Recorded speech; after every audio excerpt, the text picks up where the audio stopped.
Beaucoup de gens sont devenus très sceptiques et ne croient plus en la vérité ou en une paix que nous pourrions déjà connaître. En fait, ils rejettent même ces idées-là. Pas surprenant que le monde soit dans un tel état de confusion, sans savoir où se diriger. Pauvre monde perdu. Nous, chrétiens, nous avons le privilège de connaître une paix et une vérité parfaite. Par pure grâce, nous avons le bon berger. Nous entendons sa voix qui nous dirige. Nous avons son esprit qui nous conduit. Pour que nous ayons toute la vérité et une paix parfaite, il a fallu que le bon berger vienne sur cette terre, qu'il donne sa vie pour ses brebis. Il a fallu qu'il retourne vers le Père dans sa gloire et qu'il nous envoie son Esprit Saint. Et c'est ce que nous allons voir dans le chapitre 16 du livre de Jean. La promesse de la paix dans l'adversité. C'est la lecture qui se fera dans la voix qui résonne. Je vous ai dit ces choses afin qu'elles ne soient pas pour vous une occasion de chute. Ils vous excluront des synagogues et même l'heure vient où quiconque vous fera mourir croira rendre un culte à Dieu. Et ils agiront ainsi parce qu'ils n'ont connu ni le Père ni moi. Je vous ai dit ces choses afin que lorsque l'heure sera venue, vous vous souveniez que je vous les ai dites.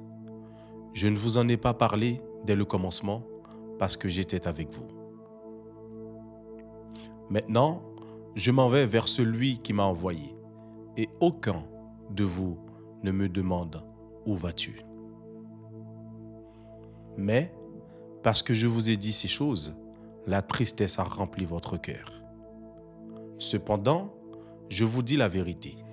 Il vous est avantageux que je m'en aille, car si je ne m'en vais pas, le Consolateur ne viendra pas vers vous.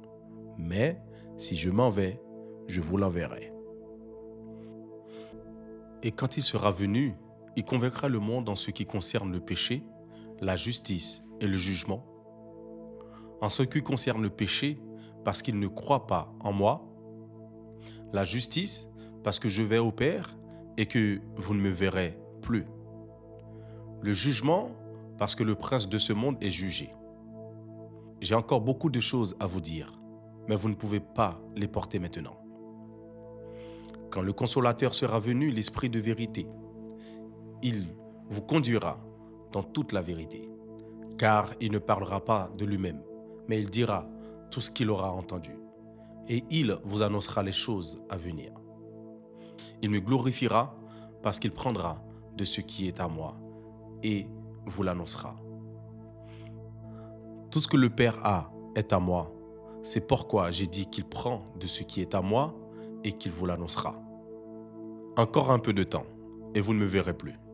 Et puis encore un peu de temps et vous me verrez parce que je vais au Père.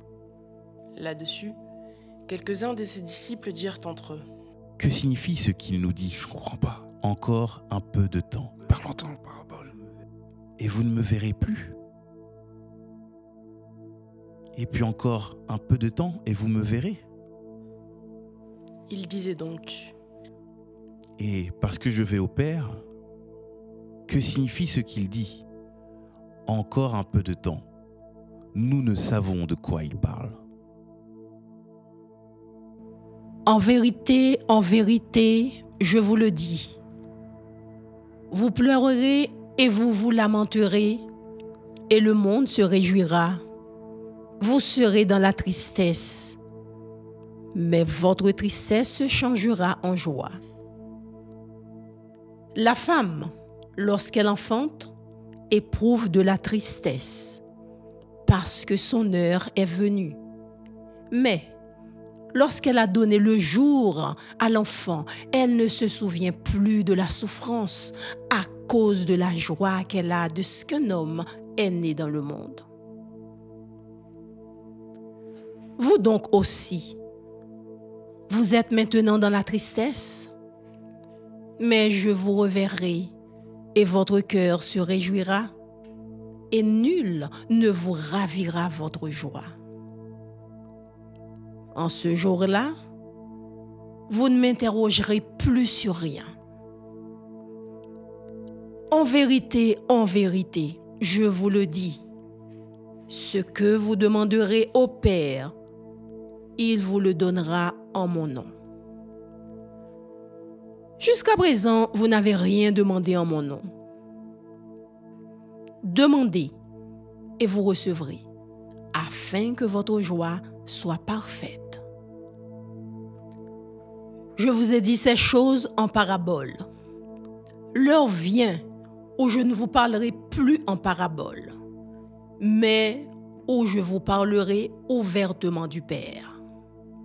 En ce jour, vous demanderez en mon nom, et je ne vous dis pas que je prierai le Père pour vous, car le Père lui-même vous aime, parce que vous m'avez aimé et que vous avez cru que je suis sorti de Dieu. Je suis sorti du Père et je suis venu dans le monde. Maintenant, je quitte le monde et je vais au Père. Voici, maintenant tu parles ouvertement, et tu n'emploies aucune parabole. Maintenant, nous savons que tu sais toutes choses, et que tu n'as pas besoin que personne t'interroge. C'est pourquoi nous croyons que tu es sorti de Dieu. Vous croyez maintenant?